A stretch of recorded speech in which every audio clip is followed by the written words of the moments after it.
G'day and welcome. This is Peter Bender from Bundaberg Commercial. And if you're new to the channel, it's great to see you. And if you're a regular, even better to see you again. I've had 3 contracts last month, all very much the same story. We had people come up and they're crying their eyes out. So, oh, Peter, we've just found out the block of land we're looking at is on the EMR, the Environmental Management Register. The world's going to collapse. The universe is finished. The planets are going to crash on Earth, and life as we know it is going to finish. And the tears are coming down their eyes. And I'm sitting here thinking, this is why I play chess. I'm just not into emotional roller coasters. But the fact that we had 3 contracts in that short time says, okay, it's time we educate some of our viewers, and so that you can see the opportunities and have a better understanding of what it actually means. So what is the EMR and the CLR? Well, they're Queensland terms, so if you're not in Queensland, don't worry, your states will have it. I can't believe you're not in Queensland to start with. I mean, but that's a whole nother video to go with.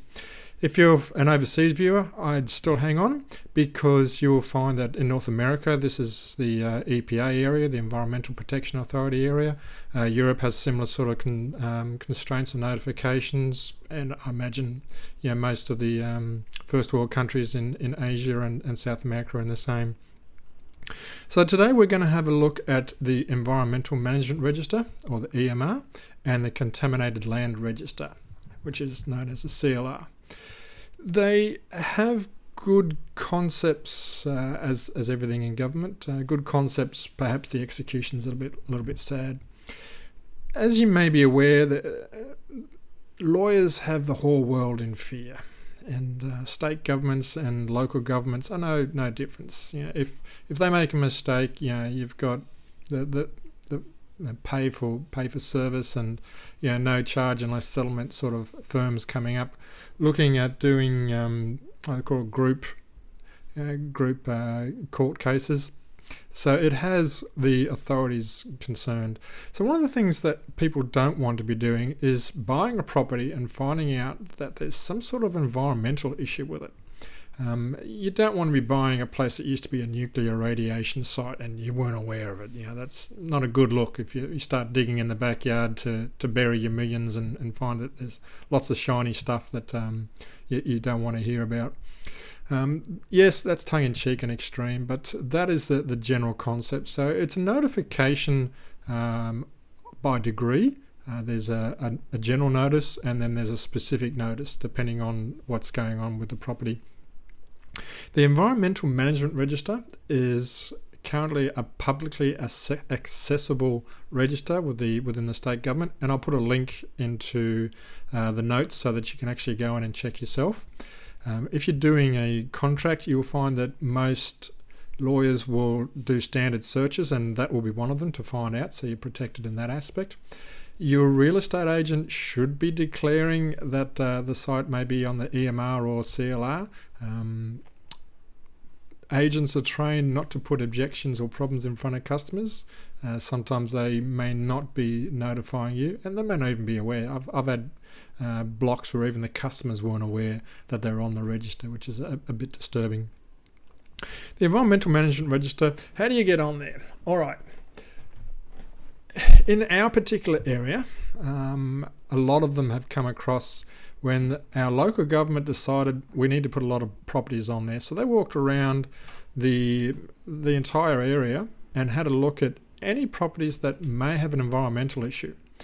Now, traditionally, the main type of properties that have that issue, those who may be heavy industrial, may have some sort of waste of some sort on the property, but more likely than not, the most common one are petrol stations.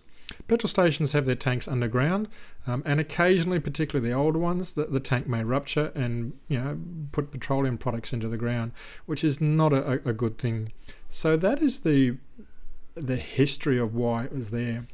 The reality is they may have gotten a little bit too over enthusiastic, and there's a lot of properties on the EMR that probably shouldn't be. I've had one client, we were surprised to find it was on the EMR. They said it was because it's a service station. It turns out that it was actually next door to a service station. So, sort of getting a little bit long stretch of the bow, as they say. And when we rang up the state government, or when the lawyers rang up the state government, the state government says, "Oh, sorry, that shouldn't be on the register," and they removed it.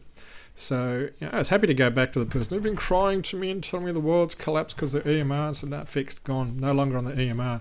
Nothing's changed. Block's still there. Still same business, but it's just a matter of checking things.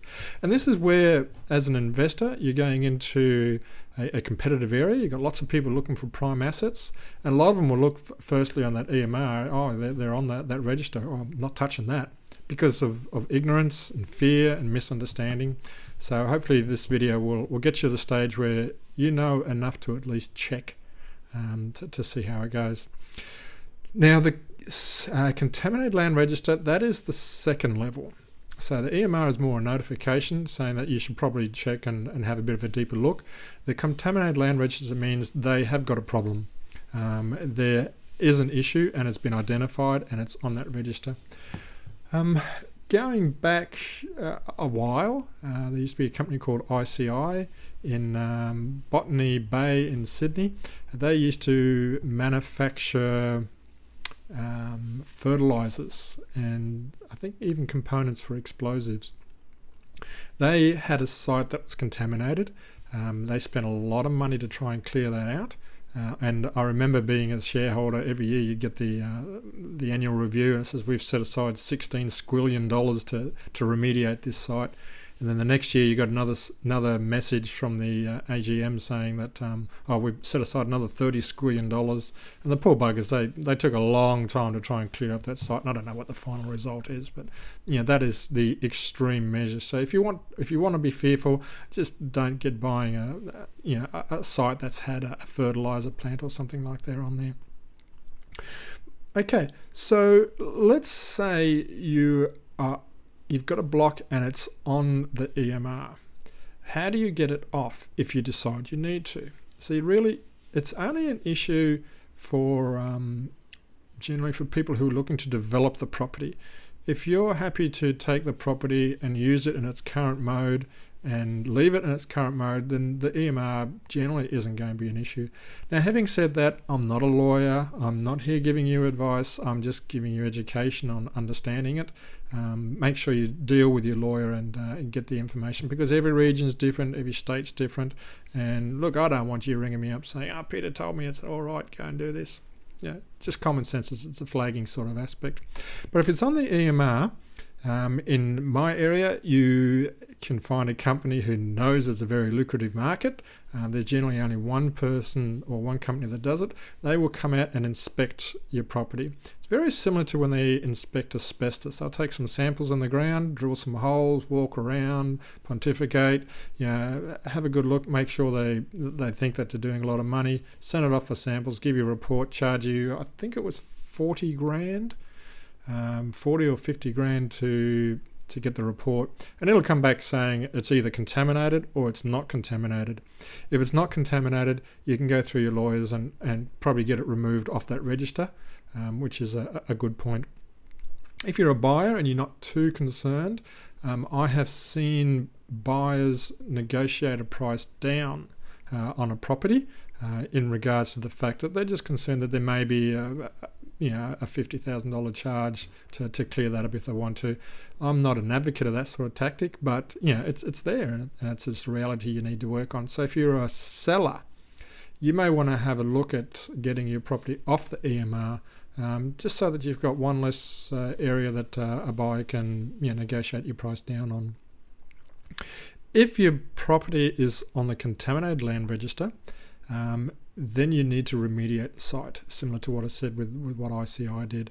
And that essentially means excavators, bulldozers, they're taking away your dirt and replacing it with clean fill and clean dirt. You're generally looking about 200 grand to get that done. Now, if it's a small block, then that's quite a significant output. If it's a large block, well, that may not be a significant output depending on where the contamination is. Let me see, I'm just trying to think if there's anything else. Oh yeah, so if you do go online and punch in the address for the block you're looking at, the state government on the link that I'll send through you, you'll get a report that looks like this. I'll get Cameron to put that up on the screen so you can copy and paste it. It virtually tells you on one piece of paper if you're on the EMR and or if you're on the CLR as well. So that's a nice simple one-page form. And in this particular instance, they explain why they're on the register, and it's petroleum product or oil storage. So it used to be a petrol station space. I've had another client where it was put on, their property was put on in error because the council had put the wrong category of their business on there. So that was a simple, once again, a simple misunderstanding, over enthusiastic, poor quality, whatever reason you want to look at it. But you don't need to be crying your eyes out and thinking the world's finished, either as a buyer or a seller. You can take it from there. So that gives you details on what it is, where you can find it, how you got on it, what you can do to get off it if you need to at all. That's probably it, I'd say. Look, I'd love to talk ages, but let's keep it short. Hopefully this will help you find an opportunity on a couple of other blocks. Till next week, take care and God bless. And please leave me a comment on if this was worthwhile and what else you'd like me to talk about. Take care and God bless.